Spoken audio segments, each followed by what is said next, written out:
आज आप लोग को पढ़ाएंगे घरेलू विद्युत परिपथ। घरेलू विद्युत परिपथ जो है आप क्लास 10 में ये सिलेबस में आपके है और यहाँ से क्वेश्चन उठाया जाता है कि घरेलू विद्युत परिपथ का आरेख बनाइए। ठीक है, तो इस तरह से आरेख बनाना होता है कि किस तरह से कौन से उपकरण कहाँ पे लगे होने चाहिए। ठीक, अब सर्वप्रथम देखते हैं कि जो तार हम लोग देखेंगे कि किसी भी उपकरण के लिए तार मुख्यतः 3 यूज किए जाएंगे। ठीक है, पहला एक होता है फेज, दूसरा न्यूट्रल और तीसरा अर्थिंग। ठीक है, फेज, न्यूट्रल और अर्थिंग। ठीक, अब इसमें क्या है कि फेज वायर को जो है ना गर्म वायर कहते हैं और न्यूट्रल को जो है ठंडा वायर, और अर्थिंग जो है अभी बताएंगे उसका काम क्या होता है, अर्थिंग क्यों लगाया जाता है। और जो सॉकेट होते हैं उसमें कभी आप देखेंगे कुछ अच्छे उपकरण में उसमें 3 पिन लगा होता है।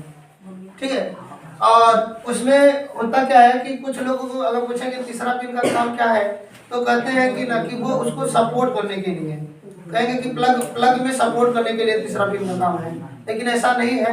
इस वीडियो में लास्ट में आपको बताएंगे कि इसका कार्य क्या होता है। ठीक है, तो इसको देखते हैं कि सप्लाई किस तरह से घर में दी जाती है।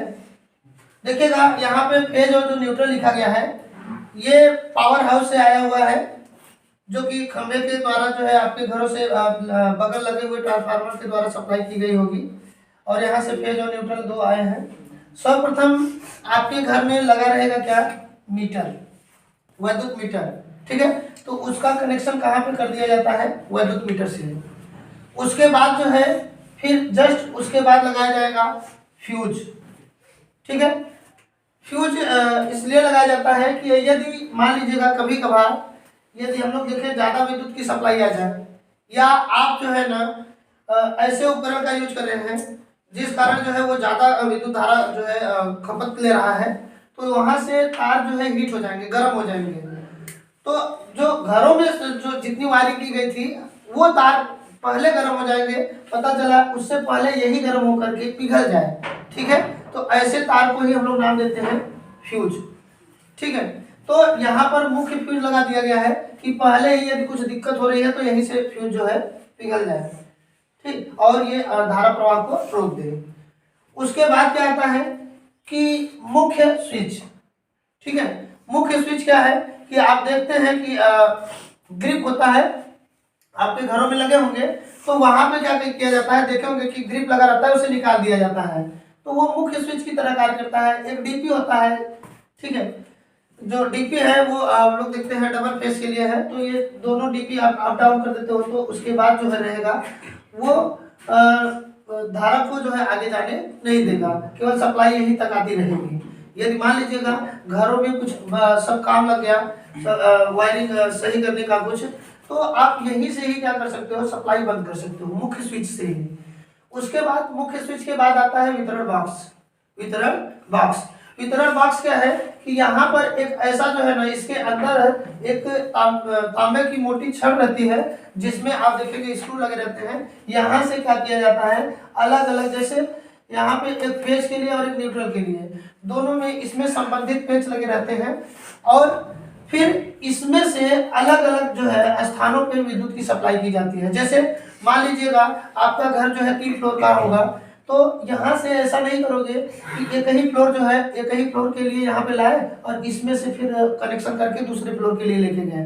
तो यहीं से हम लोग चेंज कर सकते हैं कि फर्स्ट फ्लोर के लिए अलग, सेकेंड फ्लोर के लिए अलग, थर्ड फ्लोर के लिए अलग, जो कि डिस्ट्रीब्यूशन बॉक्स है यहाँ से। उसके बाद क्या होता है कि यहाँ से जैसे मान लीजिएगा आप यहाँ कोई सबमर्सिबल है इस तरह से, तो आप इस वितरण बॉक्स से ही उनको भी कनेक्शन अलग कर देंगे इस तरह से।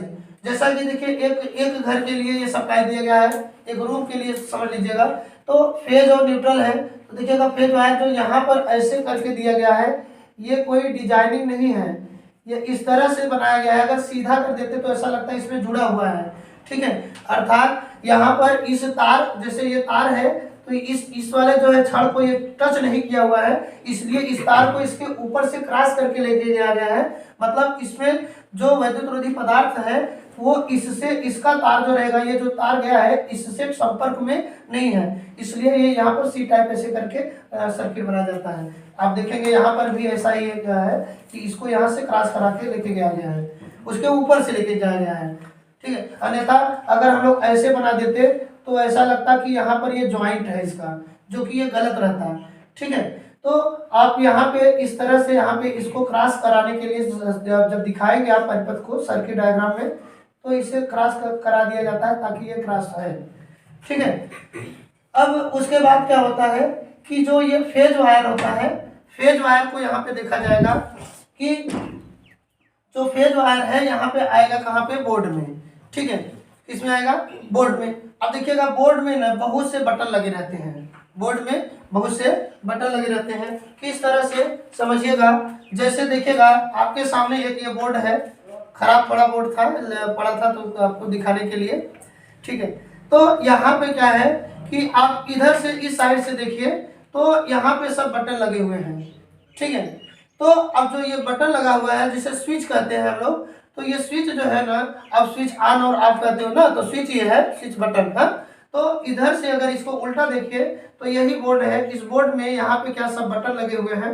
अब क्या किया जाता है यहाँ पर कि फेज जो आया रहेगा, फेज वायर इस बोर्ड में, इस बोर्ड में जो फेज वायर रहेगा वो सब नीचे एक तरफ से कनेक्ट कर दिए जाते हैं तार से, ठीक है। उसके बाद ये अलग अलग बटन है, देखिएगा ये जैसे यहाँ पर फर्स्ट सेकेंड थर्ड ऐसे ये एक एक बटन है। और अब जैसे जितने भी उपकरण आपको चलाने होते हैं, जितने भी उपकरण आपको इससे चलाने होते हैं, इसमें किया जाता है कि जैसे बल्ब को जलाना था तो बल्ब का एक सिरा देखिएगा, ये न्यूट्रल वाला वायर जो था ये यहाँ पर न्यूट्रल वाले वायर को बल्ब से कनेक्ट कर दिए हो, और फेज वाले यहीं से बल्ब को दूसरा भी तार चाहिए था, फेज भी चाहिए था। तो यहाँ से क्या किया गया कि एक जो है वायर आप लाए कहाँ पे, बोर्ड के अंदर, ठीक है। तो बोर्ड के अंदर जो लाया गया है और यहाँ पे देखेंगे कि ये इसको एक कंट्रोल कर रहा है, ये एक बटन, ठीक है। तो यहाँ से जब बटन हम लोग देखेंगे कि बटन जब ऑन करेंगे तो इससे पावर की सप्लाई होने लगती है और ये बल्ब जलेगा, और बंद कर देंगे तो यहाँ से जो है धारा का जो है जाना बंद हो जाएगा, ठीक है।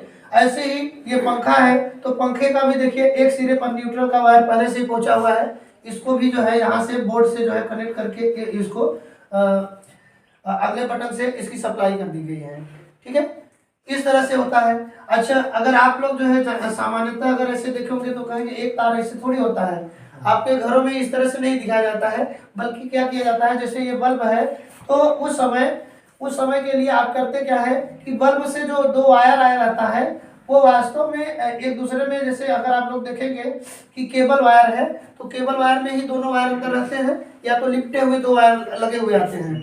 तो बल्ब से दोनों वायर एक साथ लिपटे हुए हैं, या केबल वायर दोनों पास समांतर में एकदम इंसुलेटिंग मटेरियल वैद्युत रोधी पदार्थ, मतलब जो प्लास्टिक होता है ऊपर से चढ़ा रहता है उसके अंदर रहता है, ठीक है।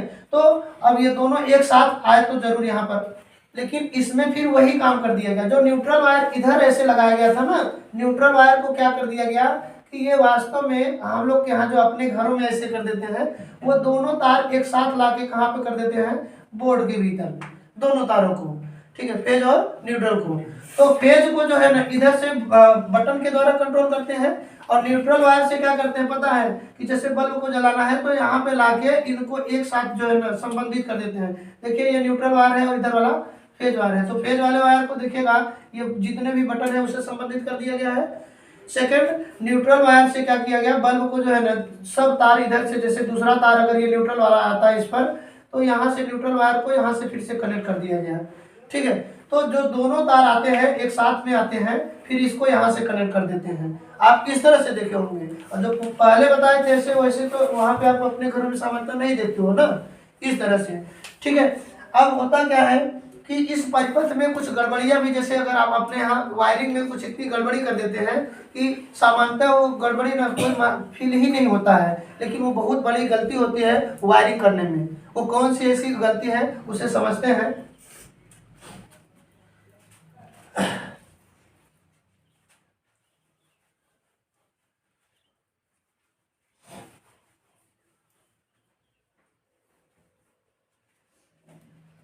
देखिएगा इसमें किया क्या गया कि अगर ये दोनों वायर साथ में आए हैं, फेज और न्यूट्रल दोनों एक साथ बोर्ड में ही दिखा दीजिए, जैसे कि अभी हम लोगों ने देखा, तो इसमें बोर्ड के भीतर ला दिया गया।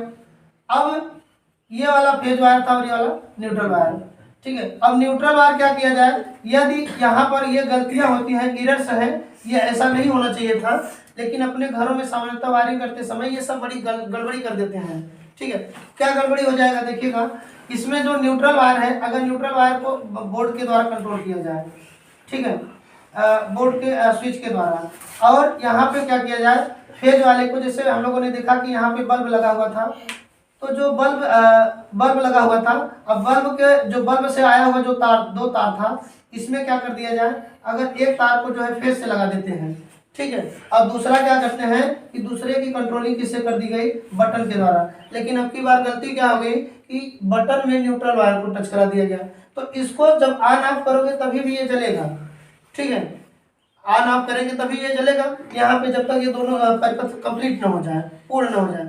अब हुआ क्या कि मान लीजिएगा बल्ब फ्यूज हो गया था, ठीक है, आप यहाँ से ऑफ कर दिए, ऑन कर रहे हो, चल ही नहीं रहा है, फिर आप कह रहे हो कि चलिए अच्छा ठीक है, यहाँ से बंद ही है, उसको चल के खोल के जो है देख लेते हैं, कुछ दिक्कत तो नहीं हुई है।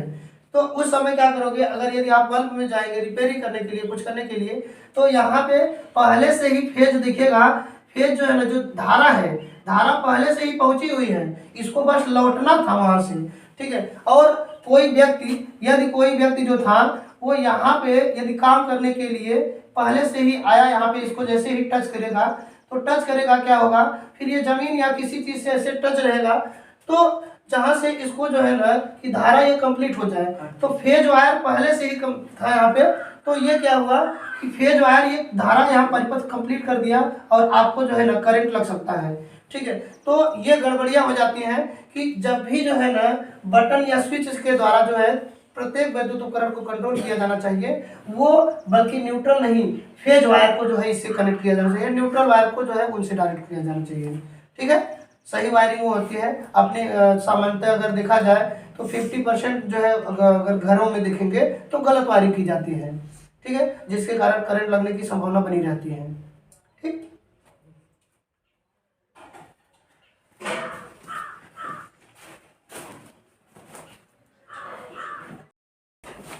ठीक है,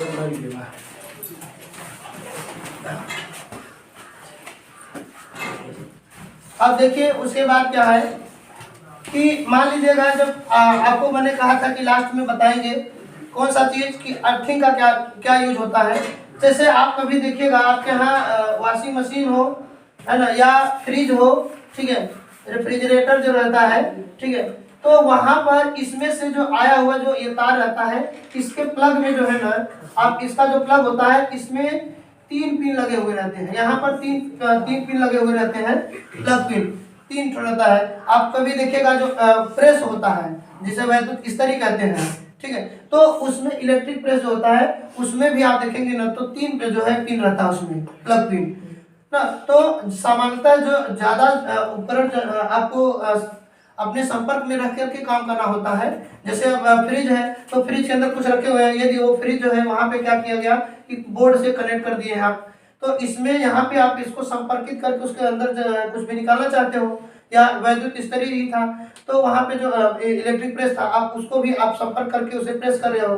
फिर आप वॉशिंग मशीन देख लीजिए, तो ऐसे क्रम में क्या होता है, कभी कभार क्या होता है कि उसके अंदर जो फेज और न्यूट्रल वायर जाता है, फेज वायर कहीं से यदि कट जाए, मतलब उसकी इंसुलेटिंग मटेरियल वैद्युत रोधी पदार्थ माने जो उसका ऊपर प्लास्टिक होता है वो यदि कट जाए, तो उसका संपर्क क्या होता है कि इन उपकरणों के कहीं न कहीं बॉडी से जो मेटल होता है उससे संपर्क कर लेता है, तो वहां पे क्या है कि उसके ना पूरे मेटल पे वहां पे करंट रहता है, करंट सामान्य रूप से बना हुआ है।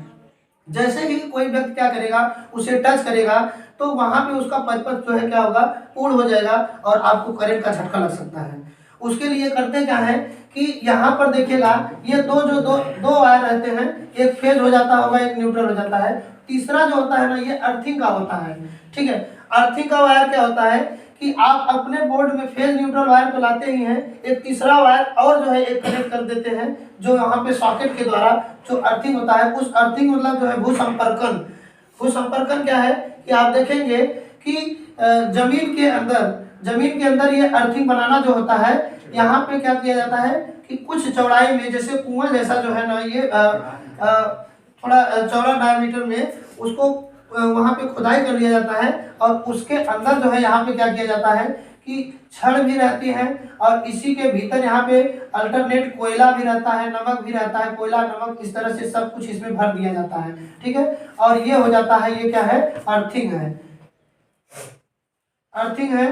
ठीक है, जिसे हम लोग भू संपर्कन कहते हैं। अब ये वाला तार जो है अर्थिंग वाला तार हो गया, अब यहाँ से इसको कनेक्ट कर दिया गया, और ये इसका तीसरा तार जो है ना, इस पे जो है बॉडी से कनेक्ट हुआ रहता है, जो अन्य उपकरण होते हैं। तो यहाँ से जब ये संपर्क किया रहता है, तो जैसे ही इसके मेटल पे जो है, यदि मान लीजिए बाई चांस किसी कारण उस पर करंट उतर ही गया है, तो ये पूरा जो ऊपर इसके मेटल पर आया हुआ करंट रहता है, ये अर्थिंग वायर इसको क्या कर देता है, ये जमीन, पृथ्वी के भीतर जमीन में भेज देता है। ठीक है, और जिससे व्यक्ति को जो है झटका लगने से बच जाता है। ठीक है, तो तीसरा जो काम होता था ये, बाकी अगर किसी से पूछेंगे तो क्या बताएगा, कहेगा ना कि वो तीसरा उसको सपोर्ट करने के लिए रहता है। तो हर एक में तो दो ही रहता है, उसमें नहीं सपोर्ट कर लेता है, इसमें भी तो सपोर्ट कर लेना चाहिए था।